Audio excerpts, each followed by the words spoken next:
మరియ గర్భాన పరిశుద్ధాత్మ శక్తితో ఆయన జన్మించవలసి వచ్చింది. మనందరము కూడా మన తల్లిదండ్రుల కలయిక వల్ల పుట్టాం. కానీ యేసుక్రీస్తు ప్రభు జననం ఎలాంటిది అంటే పురుషుని ప్రమేయము లేకుండా పుట్టాడు. ఇప్పటికీ సైన్స్ కి అంతు చిక్కని ప్రశ్న, భార్యాభర్త ఒక పురుషుడు స్త్రీ కలిస్తేనే కదా పిండము వృద్ధి చెందింది. మరి బైబిల్ చెప్తుంది కన్యక గర్భవతి అయి కుమారుని కనదు. కన్యక గర్భవతి అవటం ఎలాగా? పురుషుని ప్రమేయము లేకుండా ఒక కన్యక గర్భవతి ఎలా అవుతుంది?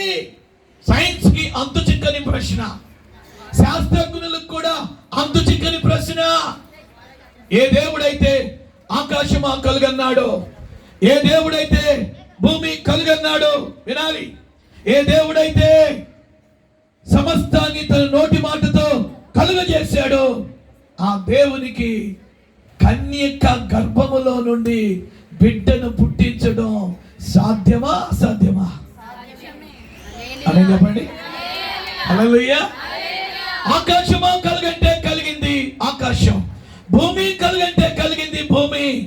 భూమిని ఆకాశమును సమస్త సృష్టిని తన నోటి మాటతో కలుగజేసిన విశ్వనాథుడైనటువంటి దేవుడు ఒక కన్యక గర్భములో నుండి పిండమును ఉత్పత్తి చేయలేడా?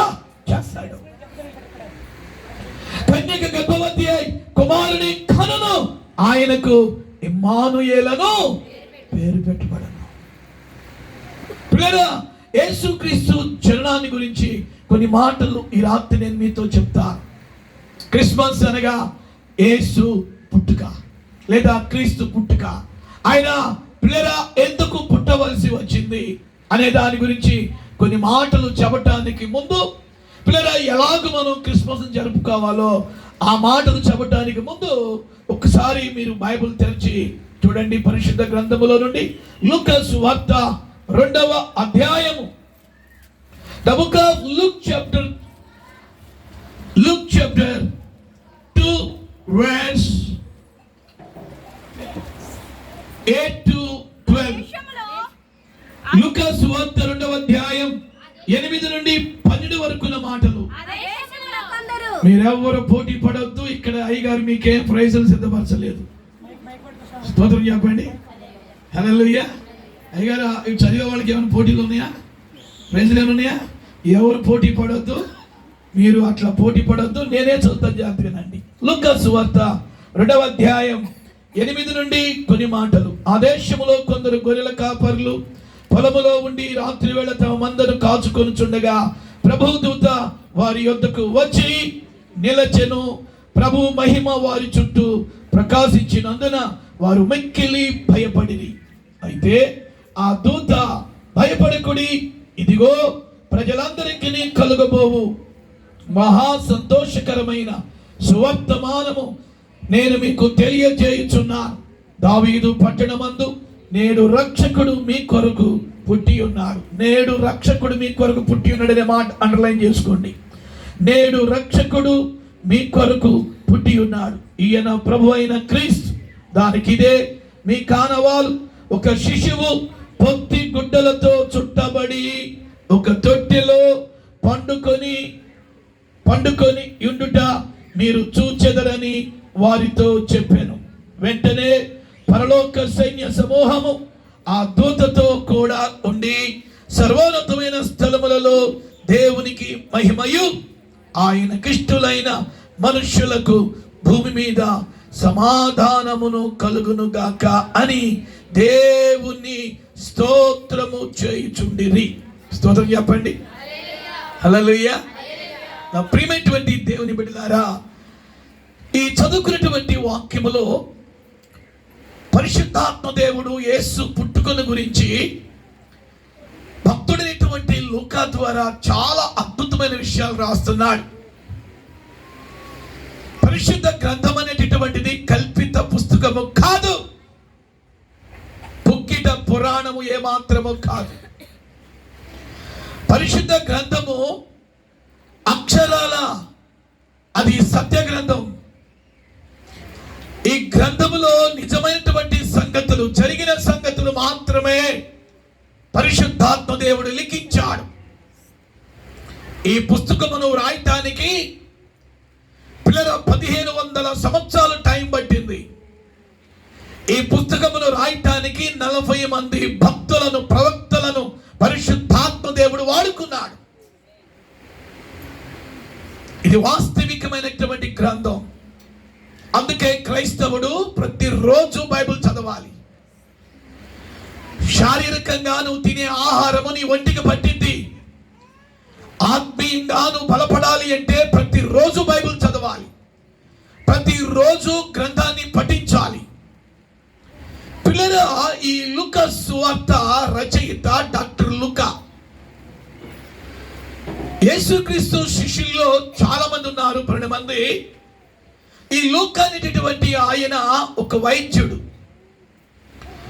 ఈయన యేసు ప్రభు యొక్క పరిచర్యలో 3.5 సంవత్సరాలు వెన్నంటి యేసు ప్రభు ఎక్కడికి వెళ్తే అక్కడికి వెళ్ళేవాడు. ఏ పట్టణం వెళ్తే ఆ పట్టణం యేసు ప్రభుతో వెళ్ళేవాడు. యేసు ప్రభు బోధలు వినేవాడు. యేసు ప్రభు చేసే కార్యాలు, ఈయన వైద్యుడై ఉన్నప్పటికీ, ఇందాక నాకు ముందుగా వర్తమానం అందించిన దైవజనులు మైకేల్ జోసెఫ్ అయ్య గారి గురించి మీకు చెప్పాను. అప్పటికి చాలామంది రాలేదు. ఒక వర్తమానం అయిపోయింది. మీరు అందరూ ఈ స్థలం అంతా నిండే లోపు ఒక వర్తమానం అయిపోయింది. అయ్య గారి గురించి ఒక మాట చెప్పాను. అమెరికాలో కాలిఫోర్నియా అనే రాష్ట్రంలో ఆయన పేరుగాంచినటువంటి కార్డియాలజిస్టుగా ఉండి 1000కు పైగా గుండె ఆపరేషన్ చేశాడు ఆయన. ఒకరోజు ప్రభు ఆయనకు కనబడి, నిన్ను గుండె ఆపరేషన్ చేయటానికి కాదు నేను పుట్టించింది, నా ప్రజలకి స్వార్థను ప్రకటించి నా ప్రజలను నా వైపు తిప్పడానికి నేను పుట్టించాను. ఈ లక్షల ఉద్యోగాన్ని నువ్వు వదిలిపెట్టి, చాలయ్యా, 1000కు పైగా గుండె ఆపరేషన్ చేసి జనాలను బ్రతికించావు, చాలు. ఇక నువ్వు, నా ప్రజలు ఆత్మీయంగా చచ్చిపోతున్నారు, నన్ను ఎరగకుండా చనిపోయే వాళ్ళు చాలా మంది ఉన్నారు భూమి మీద. ఇక ఈ దేశాన్ని విడిచిపెట్టి, ఇక ఈ డాక్టర్ వృత్తిని వదిలిపెట్టి బెంగళూరు వెళ్ళి నా సేవ చేయమని చెబితే దేవుని స్వరానికి లోబడ్డాడు. సంవత్సరానికి 3-4 కోట్ల రూపాయల ఆ వృత్తిని వదిలిపెట్టి దేవుడు ఏ ప్రాంతం అయితే వెళ్ళమన్నాడో ఆ బెంగళూరు వచ్చి దేవుని పరిచర్య ప్రారంభించాడు. ఈ లూకా అనేటటువంటి ఆయన కూడా వైద్యుడు. యేసు ప్రభు కుంటివాళ్ళని బాగు చేస్తున్నాడు చూశాడు. కుంటివాడు దగ్గర నడవటం చూశాడు. అరే, నేను డాక్టర్నై ఉన్నాను, ఏనాడు కూడా కుంటి వ్యక్తిని నడిపించలేదే. ఆశ్చర్యపోయాడు లూకా. యేసు ప్రభు దగ్గరికి గుడ్డివాడు వచ్చారు. గుడ్డివాళ్ళకి జస్ట్ మీరు చూపు పొందుదురుగా కన్నాడు. ఒక్క మాటే, he was spoke the word, one word, మీరు దృష్టిని పొందుదురుగా కన్నాడు. పుట్టుకు మరి గుడ్డివారు కళ్ళు తెరిచి చూస్తున్నారు. ఇవన్నీ కూడా లూకా చూస్తున్నాడు. అరే రే, నేను ఇంత వైద్యాన్ని అభ్యసించి యెరూషలేము ఇశ్రాయేల్ దేశంలోని ఒక పేరుగాంచిన వైద్యుడిగా ఉన్నానే, నా జీవితంలో, నా వైద్య చరిత్రలోనే జరగని కార్యాలు, నా వైద్య చరిత్రలోనే జరగని సూచనలు, మహత్కార్యాలు, వింతలు, కార్యాలు ప్రభు చేస్తున్నాడే అని ప్రభు చేసే కార్యాల వైపు ఆకర్షించబడ్డాడు.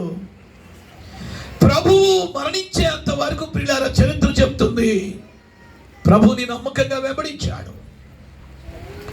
ఈ లూకా కూడా ఒక హతసాక్షిగా ప్రభు కొరకు మార్చబడ్డాడు. ఆయన బైబిల్ గ్రంథంలో 2 పుస్తకాలు రాశాడు. ఒకటి లూకా సువార్త, రెండవదిగా ద బుక్ ఆఫ్ యాక్ట్స్, అపోస్తుల కార్యాల గ్రంథం రచించాడు. ఈ లూకా సువార్తలో కూడా యేసు ప్రభు ఎన్ని అద్భుతాలు చేశాడో అన్ని రాశాడండి. ఆయన వైద్యుడైనప్పటికీ, పరమ వైద్యుడైనటువంటి యేసు ప్రభు చేసిన వింతలు. లూకా ఒక వైద్యుడైనప్పటికీ హి వాస్ ఏ డాక్టర్. ఆయన ఒక డాక్టర్ అయినప్పటికీ, పరమ డాక్టర్ అయిన ప్రభు చేసిన అద్భుత ఆశ్చర్య మహత్కార్యాలను ఈ లూకా సువార్తలో ఒక్కటి కూడా వదిలిపెట్టకుండా రాశాడు. ఆయన యేసు ప్రభు యొక్క పుట్టుకను చాలా అద్భుతంగా వర్ణించాడండి. మత్తయి అనేటటువంటి శిష్యుడు కూడా యేసు ప్రభు జననాన్ని గురించి వర్ణించాడు. మార్కు అనేటటువంటి భక్తుడు కూడా వర్ణించాడు ప్రభు జననాన్ని గురించి. కానీ మత్తయి కంటే, మార్కు కంటే లూకా యేసు ప్రభు యొక్క జననాన్ని గురించి ఒక విశిష్టమైన కోణములో ఆయన వ్రాస్తున్నాడు. ఈ చదువుకున్నటువంటి లూకా సువార్త 2వ అధ్యాయములో ప్రజలందరికీ కలుగబో మహా సంతోషకరమైన సువర్తమానము నేను మీకు తెలియజేయుచున్నానని యేసు ప్రభు పుట్టుకను గురించి యోధా యెరూషలేము పరిసర ప్రాంతాల్లో గొర్రెల కాపర్లకు దేవుని దూత వచ్చి ద ఫస్ట్ మెసెంజర్ యేసు ప్రభు పుట్టుకను గురించి సువార్త ప్రకటించింది ఎవరు అంటే, ఒకటి దూత, దూత తర్వాత గొర్రెల కాపర్లు, ఆ తర్వాత జ్ఞానులు కూడా ప్రభు పుట్టాడని లోకానికి చాటించారు. ఇక్కడ నేను మీకు చెప్పాలనుకున్న కొన్ని ముఖ్యమైనటువంటి మాటల్లో, యేసు ప్రభు పుట్టినప్పుడు లూకా రాస్తాడు ఆయనకి ఎవరు చోటీ లేదంట.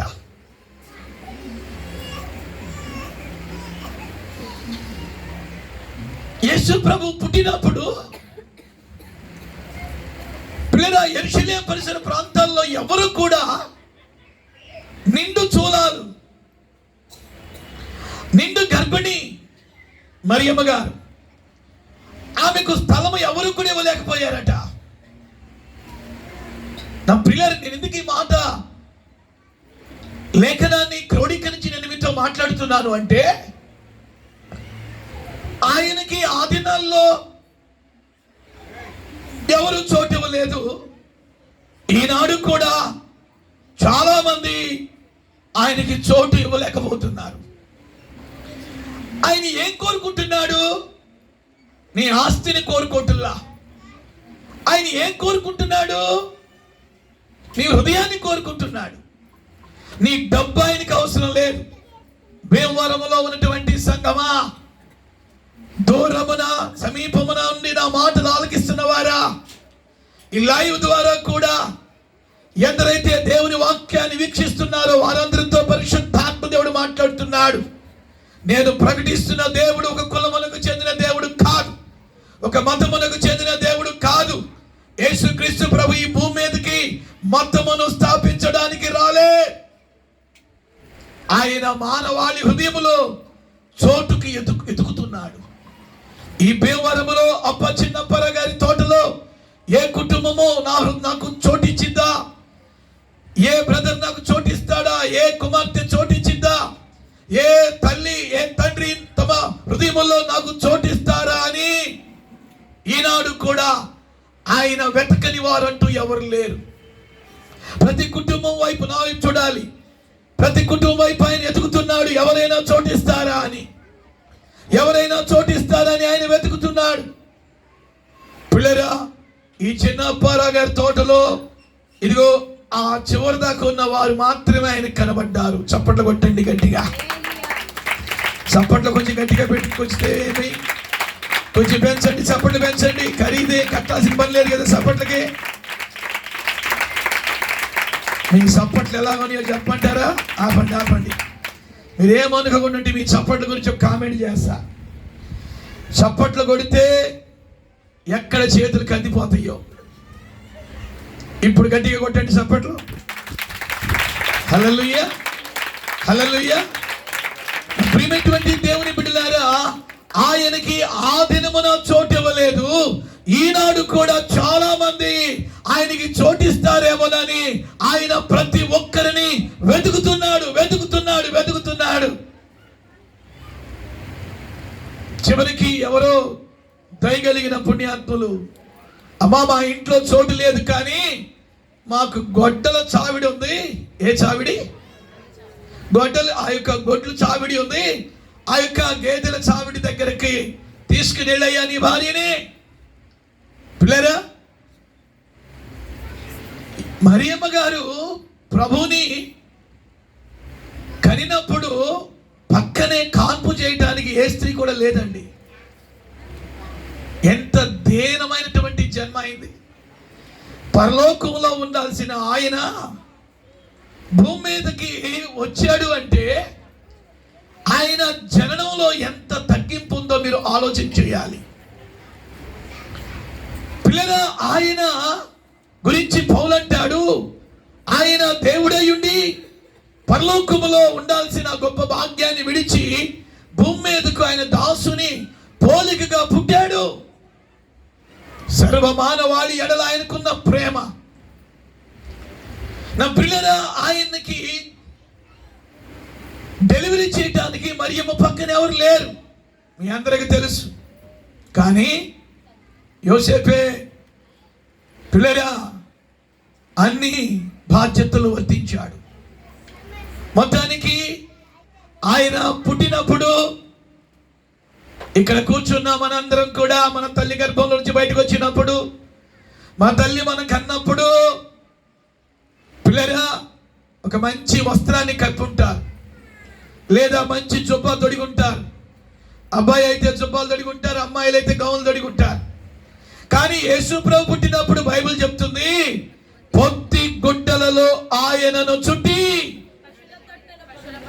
ఆయన్ని చుట్టినది ఒక పొత్తి గుడ్డల్లో చుట్టారంట. ఆ మాట చెప్పండి, ఏ గుడ్డలండి? పొత్తి గుడ్డల్లో చుట్టారు. పొత్తి గుడ్డలతో చుట్టడమే కాకుండా ఆయన్ని పడుకోబెట్టడానికి డబల్ కాట లేదు, సింగిల్ కాట లేదు.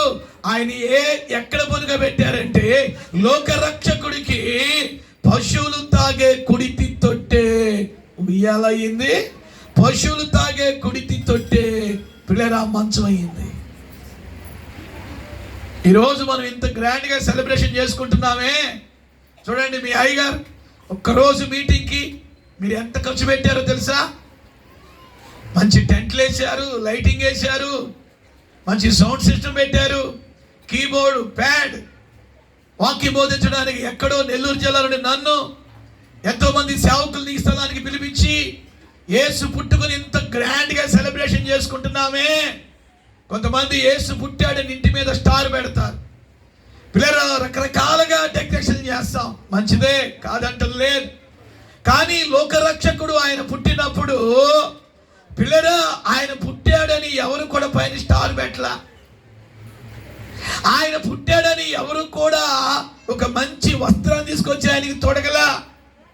ఆయన పుట్టాడని ఎవరు కూడా చికెన్ బిర్యానీలు పెట్టలేదు, మటన్ బిర్యానీ పెట్టలేదు.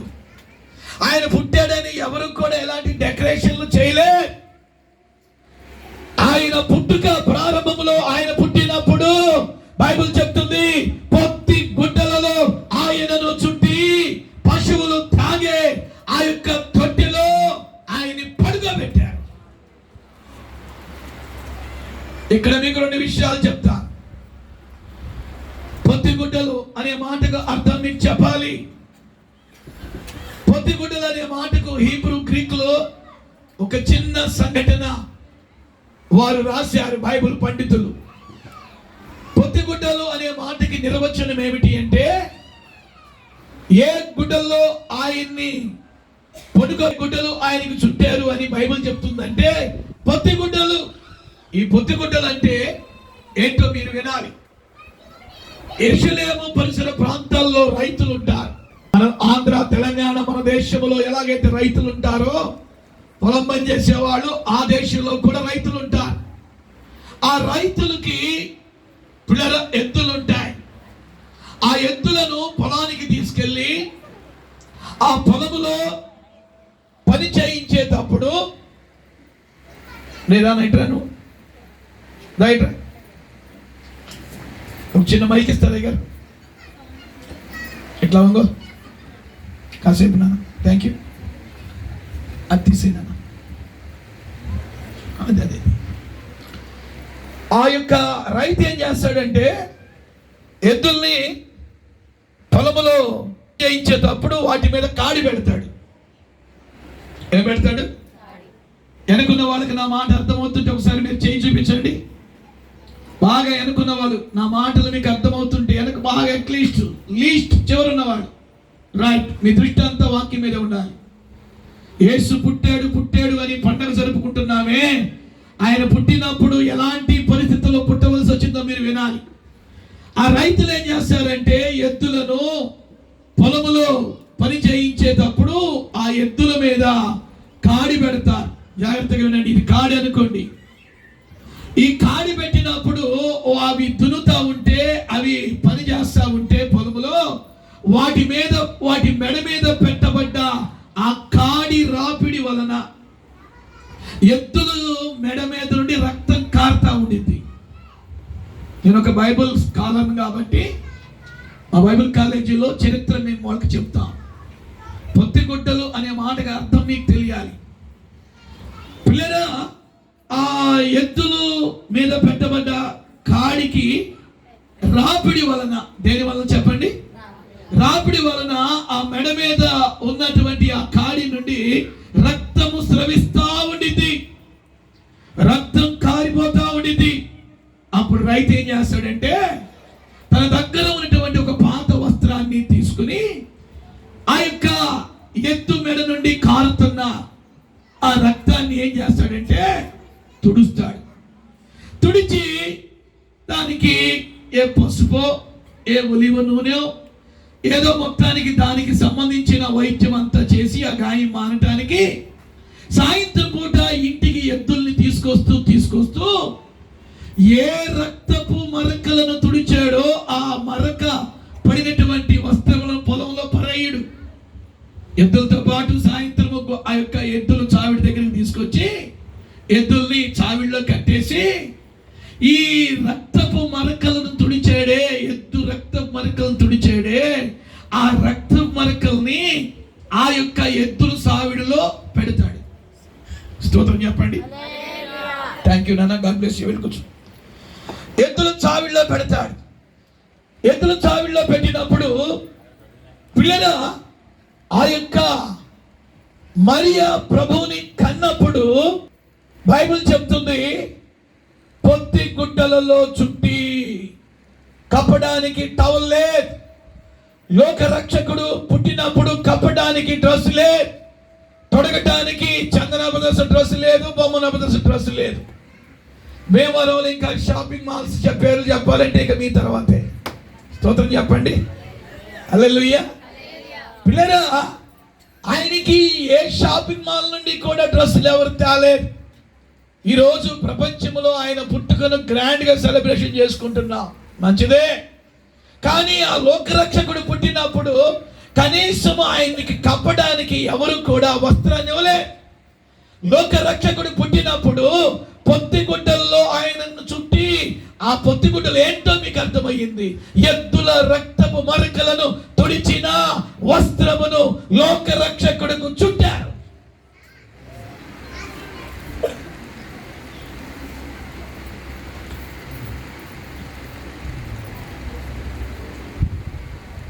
చాలా సంవత్సరాల క్రితం ఒక ఆమెను అడిగాను, అమ్మా క్రిస్మస్ రోజు ఎందుకు మందిరానికి రాలేదమ్మా అంటే, ఆ సిస్టర్ గారు ఇచ్చిన సాక్ష్యం ఏంటో తెలుసా?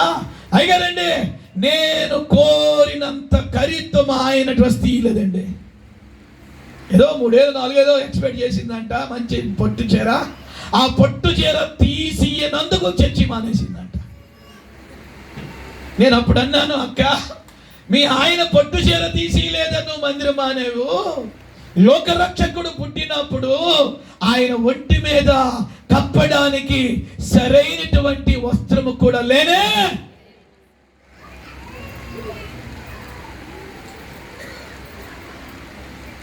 ఈరోజు నా పిల్లల పొత్తి గుడ్డల్లో చుట్టి ఆయన్ని పొనుగబెట్టారు. ఎక్కడ పిల్లల? మంచు మీద కాదు, పశువులు తాగే ఆ యొక్క కుడి తొట్టిలో.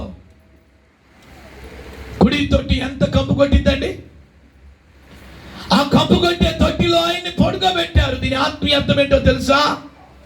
మానవుని హృదయం కూడా పాపం అనే కంపుతో, మానవుని హృదయం కూడా పాపం అనేటటువంటి కంపు కొడుతుంది. మానవుని హృదయం కూడా సినిమాలు అనే కంపు కొడుతున్నాయి. మానవుని హృదయం కూడా చుట్టా బీడి అనే కంపు కొడుతున్నాయి. మానవుని హృదయం కూడా పేకాట క్లబ్బులు అనే కంపు కొడుతున్నాయి. మానవుని హృదయం కూడా లోక సంబంధమైనటువంటి ఆచారాలు, లోక సంబంధమైన పద్ధతులు, లోక సంబంధమైన క్రియలనే కంపు కొడతా ఉంది. అలాంటి కంపు కొట్టే హృదయంలోనికి లోక రక్షకుడు రావాలని ఆశపడుతున్నాడు. చప్పట్లు కొట్టండి. హల్లెలూయా, హల్లెలూయా. నా ప్రియమైనటువంటి దేవుని సంగమా, ఆయన్ని పొత్తిగుడ్డలో చుట్టారు. తర్వాత పశువులు తాగే కుడితి తొట్టెలో పరుండ పెట్టారు. ఈ రాత్రి మిమ్మల్ని అడుగుతున్నాను, యేసు ప్రభుకు నీ హృదయంలో చోటు ఇవ్వకుండా నువ్వు క్రిస్మస్ జరుపుకుంటున్నావా? నీ పాప జీవితాన్ని విడిచిపెట్టకుండా క్రిస్మస్ జరుపుకుంటున్నావా? నీ నటనా జీవితాన్ని విడిచిపెట్టకుండా క్రిస్మస్ జరుపుకుంటున్నావా? నీ వేషధారణ జీవితాన్ని విడిచిపెట్టకుండా క్రిస్మస్ జరుపుకుంటున్నావా? ఈరోజు పిల్లరా, ఎలాంటి అభిప్రాయంతో నువ్వు క్రిస్మస్ జరుపుకుంటున్నావు? యేసుక్రీస్తు ప్రభు ఎందుకు ఆయన దేవుడై ఉండి మానవునిగా భూమి మీదకి రావాల్సి వచ్చింది అంటే,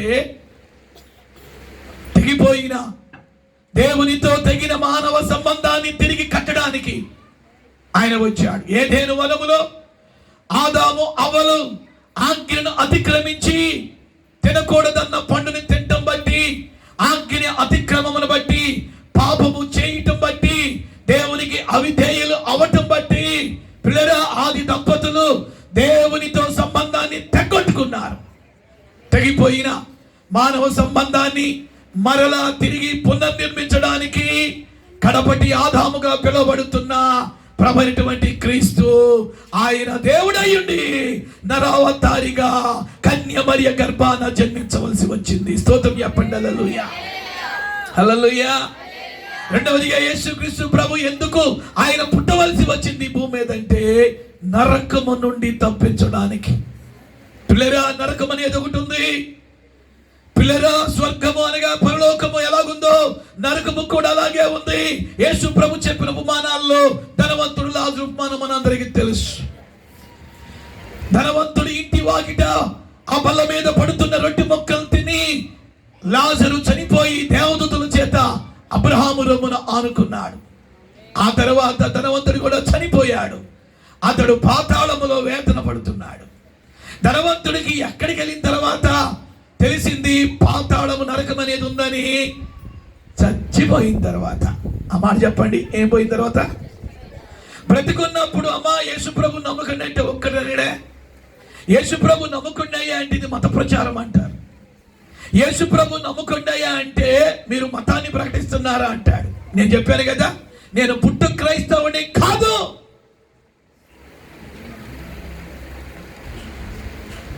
మా పూర్వీకులు ఎవ్వరూ క్రీస్తుని ఎరగని వారు.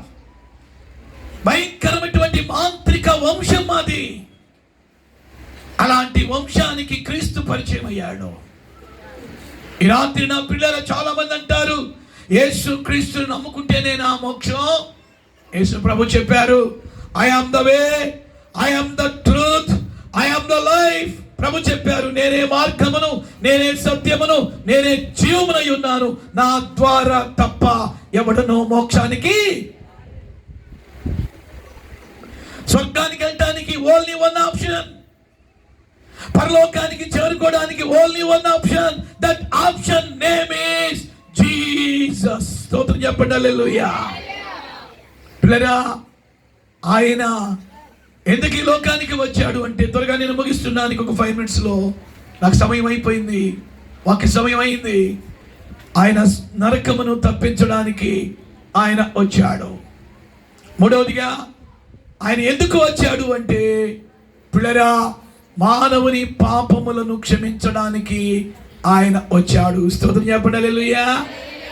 యేసు ప్రభు ఆయన ఎంత ఘోర పాపినైనను ఆయన క్షమించేటటువంటి దేవుడు. స్తోత్రం చెప్పండి. హల్లెలూయా. కొన్ని వందల సంవత్సరాల క్రితం, మేబీ ఒక 100, 150, 200 సంవత్సరాలకు క్రితం హిమాలయాల్లో సాధు సుందర్ సింగ్ అనే గొప్ప భక్తుడు ఉన్నాడు. ఆ భక్తుడు సిక్కు కులములో నుంచి రక్షించబడ్డాడు. సిక్కు మతములో నుండి ఒకప్పుడు క్రీస్తుని ద్వేషించాడు. ఎవరో నాలాంటి సేవకుడు ఆయనకు సువార్త ప్రకటిస్తే, చిన్న కొత్త నిబంధన బైబిల్ ఇస్తే దాన్ని చించేశాడు. అలాంటి భయంకరమైన వ్యక్తి యేసు ప్రభుకి తమ హృదయంలో చోటిచ్చాడు. ఆయన హిమాలయాల్లో ప్రభు ప్రేమల గురించి అనేకులకు ప్రకటిస్తూ ఉంటే ఆ ప్రాంతంలో ఒక పేరుగాంచిన బందిపోటు ఒకరోజు సడన్ గా ఆయన వస్తున్న మార్గంలో కాపు కాచి, రే సాధు ఆగు అన్నాడు. ఏందయ్యా నీ సంచిలో ఏముంది? నన్ను ఈడ్చి తన్నితే దమ్మిడి లేదన్నాడు.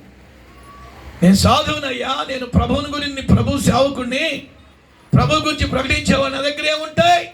లేదు, నీ సంచిలో చూడంటే మొత్తం శోధన చేస్తే ఏం దొరకలా, ఏదో చిన్నపాటి బైబిల్ దొరికింది. ఆ యొక్క దొంగ అంటున్నాడు బందిపోటు దొంగ, ఏంటిది? పరిశుద్ధ గ్రంథమయ్యా. ఏముంది దీనిలో? లోకరక్షకుడైన క్రీస్తుని గురించిన మాటలు. లోకరక్షకుడా ఎవరైనా?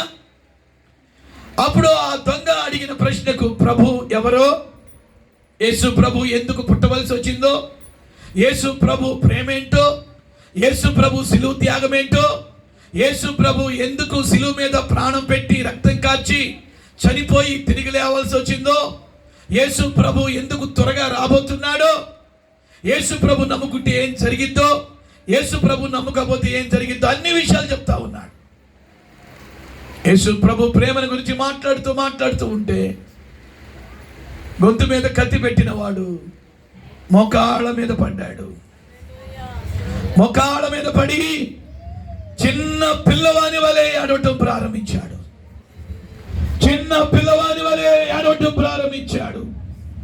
అరే, గొంతు మీద కత్తి పెట్టిన వాడు ఏంటి ఏడుస్తున్నాడని సాధు సుందర్ సింగ్ గారు బాబు అంటే, అయ్యా నీవు ప్రభుని గురించి మాట్లాడుతూ ఉంటే, నీవు ప్రభువుని గురించి మాట్లాడుతూ ఉంటే, ఆయన ప్రేమను గురించి నువ్వు మాట్లాడుతూ ఉంటే, ఆయన శిలువ త్యాగాన్ని గురించి నువ్వు మాట్లాడుతూ ఉంటే, ఆయన మరణ పునరుద్ధానాల గురించి నీవు మాట్లాడుతూ ఉంటే, అయ్యా నా జీవితంలో మరి నేను ప్రభుని నీ కళ్ళల్లో నేను చూస్తున్నాను అని చెప్తున్నాడు. స్తోత్రం చెప్పండి. హల్లెలూయా, హల్లెలూయా. నా ప్రియమైనటువంటి దేవుని బిడ్డలారా, ఆయన ప్రేమ ఆ సాధు సుందర్ సింగ్ గారి కళ్ళల్లో కనబడింది. చప్పట్లు కొడతారా గట్టిగా? హల్లెలూయా. ఆయన ఏమన్నాడు అంటే, ఈ మాట చెప్పి నేను ముగిస్తాను. ఆయన ఏమన్నాడు అంటే, అయ్యా ఇంతటువంటి దేవుణ్ణి నాకు సువార్త రూపంలో చెప్పావు, నేను ఒక్క మాట నిన్ను అడిగేదా? అడుగు. పక్కనే ఒక స్థలం ఉంది, అక్కడికి వస్తావు అన్నాడు. ఎక్కడికి? రాయా, నేను తీసుకెళ్తాన్నాడు దొంగ, బందిపోటు దొంగ. ఒక గుహలోకి తీసుకెళ్తా ఉంటే ఆ గుహ నిండా పుర్రెలు, మనుషుల కళేబారాలు, చేతులు, కాళ్ళు, ఎముకలు అన్నీ కూడా కనబడ్డాయి. సాధు సుందర్ సింగ్ గారికి భయం వేసింది. ఏంట్రా బాబు, ఇప్పుడే కదా ఏడ్చావు, ఏంటి ఈ స్థలం తీసుకొచ్చావు? అయ్యా ఈ గుహ నిండా మనుషుల పుర్రెలతో, మనుషుల ఎముకలతో నిండినదే. వీళ్ళందరినీ చంపిన పాపాత్ముడు నేను, వీళ్ళందరి జీవితాలని పాడు చేసిన పాపాత్ముడు నేను. ఈ త్రోవలో ఎవరైనా స్త్రీలు వెళితే వాళ్ళని మానభంగం చేసేవాడిని, పసిపిల్లల్ని చంపేవాడిని, పెద్ద చిన్న తారతమ్యం లేకుండా వాళ్ళని చంపి వాళ్ళ దగ్గర దోచుకునేవాడిని. ఇంత ఘోర పాపినైన నన్ను నువ్వు ప్రకటించిన యేసు దేవుడు క్షమించగలడా? ఇంత పాపాత్ముడునైన నన్ను లోక రక్షకుడని చెప్తున్నావు, పాపిని క్షమిస్తాడని చెప్తున్నావు, నరకము నుండి తప్పిస్తాడని చెప్తున్నావు, పరలోకాన్ని ఇచ్చే దేవుడు అని చెప్తున్నావు. నీ దేవుడు నా పాపాన్ని క్షమిస్తాడా? ఎందుకంటే నేను చేసింది మామూలు పాపం కాదు, కొన్ని వందల మంది నేను చంపాను. చెప్పయ్యా అని మరలా బోర్నా ఏడుస్తూ కాళ్ళ మీద పడితే ఆ సాధు సుందర్ సింగ్ గారు అంటున్నాడు, నా ప్రభు క్షమించలేని పాపం అంటూ భూమి మీద ఏదీ లేదు. హల్లెలూయా. ఎంత ఘోర పాపినైనను ఆయన క్షమిస్తాడు. మన పాపములను మనం ఒప్పుకొని ఎడల ఆయన నమ్మదగిన వాడు, నీతిమంతుడు కనుక సమస్త దుర్నీతి నుండి ఆయన మనలను పవిత్రులుగా చేయునని యోహాను మొదటి పత్రిక 1వ అధ్యాయములో వాక్యము సెలవిస్తుంది. ఎంత ఘోర పాపినైనా ప్రభువా నేను పాపిని, నన్ను క్షమించు, తెలుసో తెలియకో ప్రభువా నేను తప్పు చేశాను, నన్ను క్షమించయ్యా అని నీ పాపములను యథార్థంగా ప్రభు సన్నిధిలో ఒప్పుకొని విడిచిపెడితే నా ప్రభు క్షమించని పాపం అంటూ ఏది లేదు. 130వ కీర్తనలో భక్తుడు అంటాడు, అయ్యా జనులు నీ యందు భయభక్తులు నిలుపునట్లు నీ యొద్ద క్షమాపణ దొరుకును. స్తోత్రం చెప్పండి, హల్లెలూయా. చేతులెత్తి చెప్పండి, హల్లెలూయా, హల్లెలూయా.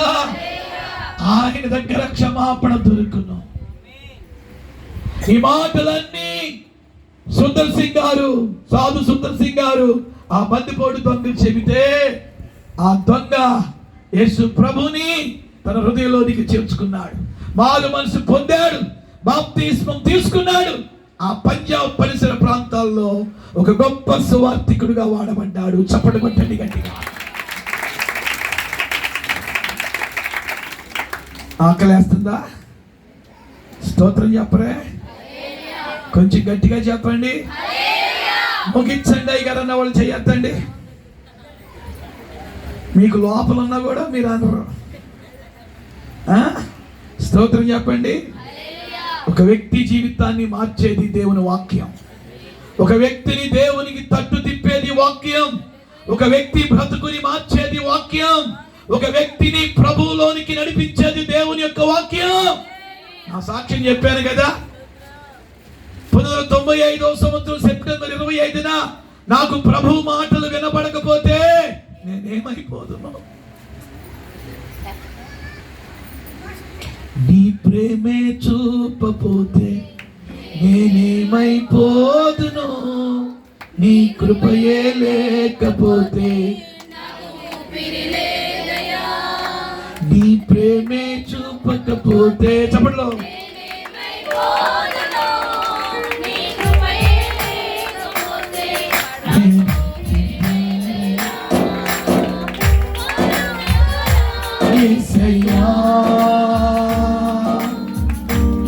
జీవితానికి చాలునయ్యా కరుణగల,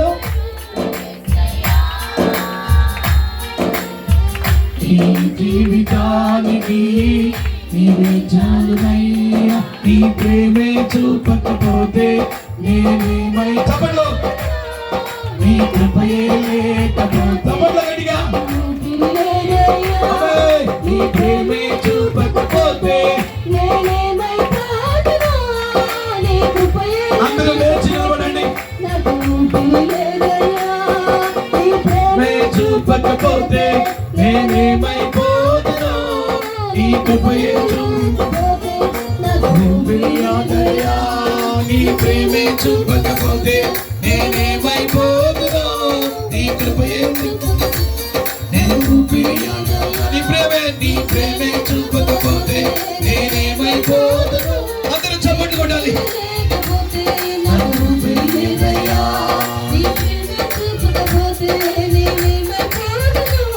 నీ కృపయే లేకపోతే,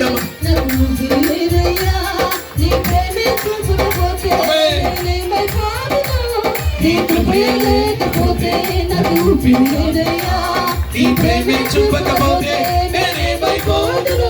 నీ కృపయే లేకపోతే నా ఊపిరి, నీ ప్రేమే చూపకపోతే నేనేమైపోదును?